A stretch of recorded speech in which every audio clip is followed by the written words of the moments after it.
Hello everyone, welcome to soul of medico. So இன்னும் public எக்ஸாமுக்கு வந்து பார்த்தா 3 மந்த்ஸ் தான் இருக்குது. டிசம்பர், ஜனவரி, பிப்ரவரி. ஸோ இந்த 3 மந்த்ஸை எப்படி யூட்டிலைஸ் பண்ணி கெமிஸ்ட்ரியில் நல்ல மார்க் ஸ்கோர் பண்ணலாம் அப்படிங்கிறத இந்த வீடியோவில் டிஸ்கஸ் பண்ணலாம். ஸோ ஃபஸ்ட்டு வந்து பார்த்தீங்கன்னா பப்ளிக் எக்ஸாமுடைய டிஃபிகல்ட்டி. ஸோ இது எப்படி இருக்கும் அப்படின்னா, ஸோ நீங்கள் எல்லா பப்ளிக் எக்ஸாம் கெமிஸ்ட்ரி எடுத்து அனலைஸ் பண்ணாலும் உங்களுக்கு வந்து அந்த லெவல் அப்படிங்கிறது moderate level, easy to moderate அந்த லெவல் தான் இருக்கும். ரொம்ப டஃப்பாகவும் கேட்டிருக்க மாட்டான், ரொம்ப ஈஸியாகவும் கேட்டிருக்க மாட்டான். ஸோ இந்த லெவலில் தான் உங்களுக்கு வந்து பார்த்தா கொஷின் பேப்பர் இருக்கும். அண்ட் மாட்ரேட்டாக கேட்குறாங்க அப்படின்னா என்ன அர்த்தம்? 1 மார்க்ஸில் ஏதோ ஒரு சில கொஷின்ஸ் வந்து டஃப் வச்சுருக்கலாம்.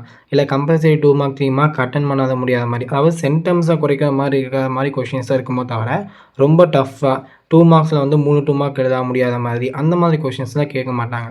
அப்போ ஈஸி டு மாட்ரேட் லெவல் தான் உங்களுக்கு கொஷின் பேப்பர் இருக்கும், ரொம்ப டஃப்பாலாம் இருக்காது. இப்போ சிலபஸ்ன்னு எடுத்துட்டிங்கன்னா இன்ஆர்கானிக்கில் வந்து 5 சாப்டர்ஸ் இருக்குது, 1 to 5. அண்ட் ஃபிசிக்கலில் 5 சாப்டர்ஸ் இருக்குது, 6 to 10. அண்ட் ஆர்கானிக்கில் வந்து பார்த்தீங்கன்னா 11 to 15 இந்த சாப்டர்ஸ்லாம் இருக்குது. அண்ட் நிறைய பேர் இந்த ஆர்கானிக் கெமிஸ்ட்ரி அப்படிங்கிறத படிக்கிறதுக்கு ரொம்ப கஷ்டப்படுவீங்க. அண்ட் அந்த சாப்டர்ஸை வந்து ஸ்கிப் பண்ணிடுவீங்க. ஸோ ஆர்கானிக் சாப்டர் ஸ்கிப் பண்ணோம் அப்படின்னா நம்ம மார்க் வந்து கொஞ்சம் நல்லாவே குறையும். ஸோ அதை எப்படி படித்தோம் வந்து பார்த்தா எஃபெக்டிவாக படிக்கும்போது நம்ம அந்த மார்க்ஸ் எப்படி பூஸ்ட் பண்ணலாம் அப்படிங்கிறத இன்றைக்கி நான் சொல்கிறேன். ஸோ இப்போ வந்து பார்த்தா இந்த கொஷின்ஸோடைய வெயிட்டேஜ் அப்படின்னு பார்க்கும்போது இந்த 3க்குமே வந்து பார்த்தா ஈக்குவல் வெயிட்டேஜ் இருக்க மாதிரி தான் இருக்கும். எக்ஸாம்பிள் பார்த்தீங்கன்னா உங்களுக்கு 2 மார்க்ஸ் வந்து 9 2 மார்க் கேட்குறாங்க அப்படின்னா, அதாவது 9 2 மார்க் கொடுத்து நீங்கள் சாய்ஸ் எடுத்துப்பீங்களா? அதில் வந்து 3 இன்ஆர்கானிக்கு, 3 ஃபிசிக்கல், 3 ஆர்கானிக் இதில் நீங்கள் சாய்ஸ் எடுத்துக்கலாம். அதே மாதிரி 3 மார்க் பார்த்தீங்கன்னா 3 கொஷின் கேட்குறாங்க இன்ஆர்கானிக்லேருந்து, அண்ட் 3 கொஷின் ஃபிசிக்கல்லேருந்து கேட்குறாங்க, அண்ட் 3 கொஷின் ஆர்கானிக்லேருந்து கேட்குறாங்க. 5 மார்க்ஸ் எடுக்கும்போது இன்ஆர்கானிக்லேருந்து வந்து பார்த்தீங்கன்னா 2 5 மார்க் கேட்குறாங்க, ஃபிசிக்கல்லேருந்து ஒரு 5 மார்க் கேட்குறாங்க, அண்ட் ஆர்கானிக்லேருந்து வந்து பார்த்தீங்கன்னா 2 5 மார்க் கேட்குறாங்க. ஸோ இப்போது டைப்ஸ் ஆஃப் ஸ்டூடெண்ட்ஸ் இருப்பாங்க. ஒவ்வொருத்தரும் ஒவ்வொரு மாதிரியான ஸ்ட்ராட்டஜியை ஃபாலோ பண்ணுவாங்க.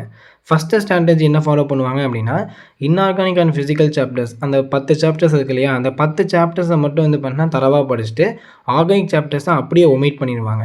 ஸோ இது வந்து பார்த்தீங்கன்னா நாட் அட்வைசபிள். ஏன் அப்படின்னா உங்களால் வந்து பார்த்தீங்கன்னா 100க்கு உங்களால் வந்து 50+ தான் இருக்க முடியுமா தவிர அந்த 80+ அப்படிங்கிறத ஸ்கோர் பண்ண முடியாது. ஏன் அப்படின்னா ஆர்கானிக்கில் ஏதோ ஒரு சில பார்ட் தெரிஞ்சிருந்தால் மட்டும்தான் ஆர்கானிக் கொஷின்ஸ் அட்டன் பண்ண முடியும். அண்ட் 5 மார்க்கில் 2 5 மார்க் வந்து ஆர்கானிக் தான் கேட்பாங்க. அந்த 2 5 மார்க்குமே உங்களால் அட்டன் பண்ண முடியாது. ஸோ அதனால் உங்களுக்கு 10 மார்க்ஸ் வந்து பண்ணால் போயிடும். 5 மார்க்ஸில் 10 மார்க்ஸ் போயிடும். அண்ட் 2 மார்க்ஸ் 3 மார்க்ஸில் பார்த்தீங்கன்னா அதுலேயும் ஆர்கானிக் கொஷின்ஸில் உங்களால் அட்டன் பண்ண முடியாது. அப்போது இந்த இன்ஆர்கானிக் ப்ளஸ் ஃபிசிக்கல் இதை மட்டும் நான் தரவாக படிச்சுக்கிறேன் ப்ரோ அப்படின்னா அது not preferable. Second type of students என்ன பண்ணுவாங்க, இன்ஆர்கானிக் அண்ட் ஃபிசிக்கலை ஃபுல்லாக கம்ப்ளீட்டாக book insert, book backup, problems எல்லாம் தரவாக படிச்சுட்டு ஆர்கானிக்கில் வந்து இம்பார்ட்டன்ட் கொஷின்ஸ் மட்டும் படிக்கிறது வந்து பார்த்தீங்கன்னா வெல் அண்ட் குட். நீங்கள் 80 to 90% ஸ்கோர் பண்ண முடியும். அண்ட் இம்பார்ட்டன்ட் கொஷின்ஸ் அப்படிங்கிறது ஆர்கானிக்கை நான் அப்லோட் பண்ணியிருக்கக்கூடிய அந்த இம்பார்ட்டன்ட் கொஷின்ஸ் படிச்சிங்கன்னா உங்களால் 80 to 95% கண்டிப்பாக ஸ்கோர் பண்ண முடியும். இல்லை ப்ரோ நான் வந்து இன்ஆர்கானிக், ஃபிசிக்கல், ஆர்கானிக்கு இது எல்லாமே கம்ப்ளீட்டாக நீங்கள் கொடுத்த அந்த பிபி ப்ளஸ் பிஐ சீரீஸ்லேருந்து எல்லா கொஷின்ஸ் நான் படிச்சிட்டேன் அப்படின்னா உங்களால் கண்டிப்பாக 95லேருந்து 100 ஸ்கோர் பண்ண முடியும். ஏன் இந்த 100 கரெக்டாக ஏன் 100 ஸ்கோர் பண்ண முடியாது, சென்டென்ஸ் ஸ்கோர் பண்ண முடியாது அப்படின்னா உங்களுக்கு 1 மார்க்ஸ் அண்ட் கம்பல்சரி கொஷின்ஸ்லாம் உங்களுக்கு எப்படி வருது அப்படிங்கிறத சொல்ல முடியாது. இப்போ இந்த 1 மார்க்ஸ் அப்படின்னு எடுத்துட்டிங்கன்னா உங்கள் புக் பேக் 1 மார்க்ஸாக நீங்கள் வந்து பார்த்தீங்கன்னா தரவாக படிச்சிருக்கணும்.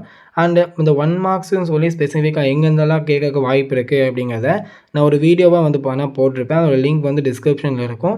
ஸோ நீங்கள் வந்து செக் பண்ணி பார்த்துக்கோங்க. இப்போ இந்த 2 மார்க் 3 மார்க்கில் உங்களுக்கு வந்து எல்லா கொஷின்ஸ் எழுதிடுவீங்க. அண்ட் இந்த கம்பல்சரி கொஷின்ஸ் தான் வந்து பார்த்தீங்கன்னா இந்த சென்டம் எடுக்கிறவங்களுக்கு கொஞ்சம் கஷ்டமாக இருக்கிற மாதிரி இருக்கும். இந்த கம்பல்சரி கொஷின்ஸ் எங்கேருந்தெல்லாம் வர வாய்ப்பு இருக்குது அப்படின்னா ஃபிசிக்கல் கெமிஸ்ட்ரி இருக்கு இல்லையா, 6 7 8 9 இந்த 4 சாப்டர்லேருந்து வந்து பார்த்தீங்கன்னா உங்களுக்கு ப்ராப்ளம்ஸ் கேட்பாங்க. 10th சாப்டர்லேருந்து ப்ராப்ளம்ஸ் கிடையாது. இந்த 4 சாப்டர்ஸ்லேருந்து ப்ராப்ளம்ஸ் வந்து உங்களுக்கு கேட்க வாய்ப்பு இருக்குது. அதே மாதிரி வந்து பார்த்தீங்கன்னா இன்ஆர்கானிக் கெமிஸ்ட்ரியில் சாப்டர் 4 இருக்கு இல்லையா, அந்த சாப்டர் 4ல் உங்களுக்கு டைட்டானியம் 2+ இந்த மாதிரி எலமெண்ட்ஸ் கொடுத்துட்டு அவருடைய மேக்னெட்டிக் மூமெண்ட் கால்குலேட் பண்ண சொல்லியிருப்பாங்க. அந்த கொஷின்ஸ்க்கெல்லாம் அந்த மாதிரி கொஷின்ஸ் தான் உங்களுக்கு 2 மார்க் கம்பல்சரி கேட்க வாய்ப்பு இருக்குது. அண்ட் ஏபிசிடி ரியாக்ஷன் ஆர்கானிக் கெமிஸ்ட்ரியில் சாப்டர் 11 12 13 இந்த 3 சாப்டர்லேருந்து கம்பைன் பண்ணி ஏபிசிடி ரியாக்ஷன்ஸ் கேட்க வாய்ப்பு இருக்குது.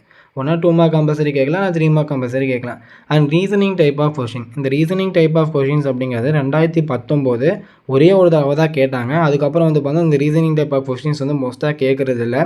ஸோ அதனால் ரீசனிங் டைப் ஆஃப் கொஷின்ஸ் வந்து பார்த்தீங்கன்னா சாப்டர் 2லனே நிறைய கொஷின்ஸ் இருக்கும். அண்ட் சாப்டர் 13 இருக்கு இல்லையா, சாப்டர் 13ல் வந்து பார்த்தீங்க அப்படின்னா புக் பேக்லேயே ரீசனிங் டைப் ஆஃப் கொஸ்டின்ஸ் வந்து கொடுத்துருப்பாங்க. அது ஒரு தடவை வந்து பார்த்தீங்கன்னா கோ த்ரூ பண்ணிக்கோங்க. அண்ட் ஐயூபேக் நேம், இந்த ஐயூபேக் அப்படின்னு சொல்லும்போது உங்களுக்கு இன்ஆர்கானிக் கெமிஸ்ட்ரியில் வந்து பார்த்தீங்கன்னா இந்த கோஆர்டினேஷன் காம்பவுண்ட்ஸ் இருக்கு இல்லையா, அதுலேயும் கேட்க வாய்ப்பு இருக்குது. அண்ட் ஆர்கானிக்கில் போனீங்கன்னா உங்களுக்கு காம்பவுண்ட்ஸ் கொடுத்து அதோடைய ஐயூபேக் நேம் கேட்க வாய்ப்பு இருக்குது. அண்ட் இந்த கம்பல்சரி கொஸ்டின் இந்த வருஷம் பப்ளிக்கு மோஸ்ட்டாக இதுலேருந்து வரும் அப்படிங்கிறத அனலைஸ் பண்ணி ஒரு வீடியோ போட்டிருப்பேன். அதோட லிங்க்கும் டிஸ்கிரிப்ஷனில் இருக்கும், நீங்கள் செக் பண்ணிக்கோங்க. இப்போ தான் ப்ரோ நான் படிக்க ஆரம்பிக்கிறேன். இது வரைக்கும் நான் எதுவுமே படித்ததில்ல. இனிமேல் தான் நான் படிக்க ஆரம்பிக்க போகிறேன். என்னால் வந்து அந்த ஃபஸ்ட்டு 15 சாப்டர் அப்படிங்கிறத என்னால் படிக்க முடியாது அப்படின்னா, நான் சொல்லக்கூடிய இந்த டாப் இம்பார்ட்டன்ட் அண்ட் ஈஸி சாப்டர்ஸை படிச்சுக்கோங்க. இன்ஆர்கானிக் கெமிஸ்ட்ரியில் வந்து பார்த்தீங்கன்னா 1 to 5 அண்ட் ஃபிசிக்கல் கெமிஸ்ட்ரியில் வந்து 6, 7, 8, 10 அண்ட் ஆர்கானிக்கில் வந்து 11, 14, 15 இந்த சாப்டர்ஸை வந்து படிச்சிட்டிங்க அப்படின்னா உங்களால் ஈஸியாக வந்து பாஸ் பண்ண முடியும். அண்ட் ஃபஸ்ட்டு இந்த சாப்டர்ஸ்லாம் கவர் பண்ணிவிட்டு உங்களுக்கு டைம் இருந்தது அப்படின்னா மீதி இருக்கக்கூடிய அந்த 5 சாப்டர்ஸ் உடைய இம்பார்ட்டன்ட் கொஸ்டின்ஸ் படிச்சிட்டிங்க அப்படின்னா உங்களால் 80% வந்து போனால் ஈஸியாக ஸ்கோர் பண்ண முடியும். ஃபஸ்ட்டு இந்த சாப்டர்ஸை ஃபுல்லாக தரவு பண்ணிக்கோங்க. புக் பேக், புக்கிங்ஸு, ப்ராப்ளம் இது இருந்து எல்லாமே நீங்கள் பார்த்துக்கோங்க. அண்ட் இந்த சாப்டர்ஸை படித்தா உங்களால் கண்டிப்பாக பாஸ் பண்ண முடியும். அண்ட் நல்ல ஸ்கோர் அப்படிங்கிறத ஸ்கோர் பண்ண முடியாது. அதனால் இந்த சாப்டர்ஸை வந்து ஃபஸ்ட்டு எல்லாம் கம்ப்ளீட்டாக முடிச்சுட்டு உங்களுக்கு டைம் இருந்தது அப்படின்னா மீதி இருக்கக்கூடிய அந்த 5 சாப்டர்ஸோடைய இம்பார்ட்டன்ட் கொஸ்டின்ஸ் படிச்சுக்கோங்க. இப்போது இந்த 3 மந்த்ஸை எப்படி நம்ம கிளாஸிஃபை பண்ணி நம்ம ஃபுல்லாக கம்ப்ளீட் பண்ணலாம் அப்படின்னா, உங்களுக்கு டிசம்பர், ஜனவரி, பிப்ரவரி 3 மந்த்ஸ் இருக்குது. அண்ட் பிப்ரவரி நாம் வந்து பண்ணால் கணக்கில் எடுக்கக்கூடாது. ஏன் அப்படின்னா ப்ராக்டிக்கலில் நிறையா நாள் போயிடும். அண்ட் மொத்தமாகவே 28 நாள் தான் இருக்கும். இப்போ இந்த பிப்ரவரியில் வந்து பண்ணால் நான் 2 சாப்டர்ஸ் தான் கொடுத்துருக்கேன். Chapter 10 and 14. இதில் வந்து 10ம் ஈஸி தான், 14ம் ஈஸி தான். பட் டிசம்பர் மாதத்தில் நீங்கள் என்ன பண்ணுறீங்க அப்படின்னா, நான் கொடுத்துருக்கக்கூடிய இந்த சாப்டர்ஸை நீங்கள் ஆல்ரெடி படிச்சிருந்தாலும் இன்னொரு தடவை வந்து ரிவிஷன் பண்ணிக்கோங்க. ஏன் அப்படின்னா நீங்கள் படிச்சிருப்பீங்க அப்படின்னா எல்லாமே அங்கங்கே இம்பார்ட்டன்ட் கொஸ்டின்ஸ் மட்டும் படிச்சிருப்பீங்க, கம்ப்ளீட்டாக படிச்சிருக்க மாட்டீங்க. அதனால் நான் சொல்லக்கூடிய இந்த டிசம்பர் மாதத்தில் நான் இந்த சாப்டர்ஸ் கொடுத்துருக்கேன், அந்த சாப்டர்ஸை கம்ப்ளீட்டாக 1 மார்க் கம்பல்சரி கொஸ்டின், ப்ராப்ளம் என்னெல்லாம் கேட்க வாய்ப்பு இருக்கோ எல்லாமே கம்ப்ளீட்டாக வந்து பண்ணால் படிச்சுக்கோங்க. அண்ட் வந்து ஜனவரியில் வந்து கொடுத்துருக்கக்கூடிய இந்த சாப்டர்ஸ்லாம் பார்த்துக்கோங்க. எப்படி பிளான் பண்ணலாம் அப்படின்னா, ஒரு வீக்குக்கு வந்து பார்த்தீங்க அப்படின்னா 2 சாப்டர்ஸ், ஒரு easy chapter and 1 difficulty chapter அப்படின்னு நீங்கள் வந்து பார்த்தீங்கன்னா கிளாஸிஃபை பண்ணிக்கோங்க. இப்போ எப்படின்னா ஃபஸ்ட்டு 3 டேஸ் எடுத்துக்கோங்க. இந்த ஃபஸ்ட்டு 3 டேஸில் என்ன பண்ணுறீங்கன்னா ஒரு லெசன் படிக்கிறீங்க. அந்த ஒரு லெசன் படிக்கிறீங்க அப்படின்னா அதில் இருக்கக்கூடிய 1 mark compulsory question, 2 mark, 3 mark, 5 mark இதெல்லாம் இருக்கலாம்.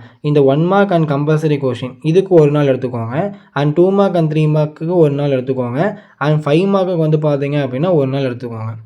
4 டேஸ் வந்து எதுக்கு எடுத்துக்கோங்க அப்படின்னா டிஃபிகல்ட் சாப்டர்ஸ் வந்து பார்த்தீங்கன்னா 4 டேஸ் எடுத்துக்கோங்க. 1 மார்க்ஸ் அண்ட் கம்பல்சரி கொஸ்டின் படிக்கிறதுக்கு ஒரு நாள், அண்ட் 2 மார்க் அண்ட் 3 மார்க் படிக்கிறதுக்கு ஒரு நாள், அண்ட் 5 மார்க் படிக்கிறதுக்கு ஒரு நாள். இன்னொரு நாள் எதுக்கு அப்படின்னா பிளாக் லாக். அதாவது இங்கே முன்னாடியில் படிக்காமல் ஏதாவது கொஷின்ஸ்லாம் விட்டுருந்தீங்க அப்படின்னா அது இந்த நாளில் வந்து பார்த்தீங்கன்னா படித்து வச்சுக்கோங்க. ஓகேங்களா? ஸோ இந்த மாதிரி வந்து பார்த்தீங்கன்னா இந்த 3 மந்த்ஸை கிளாஸிஃபை பண்ணி படிச்சிங்க அப்படின்னா உங்களால் ஈஸியாகவே ஸ்கோர் பண்ண முடியும்.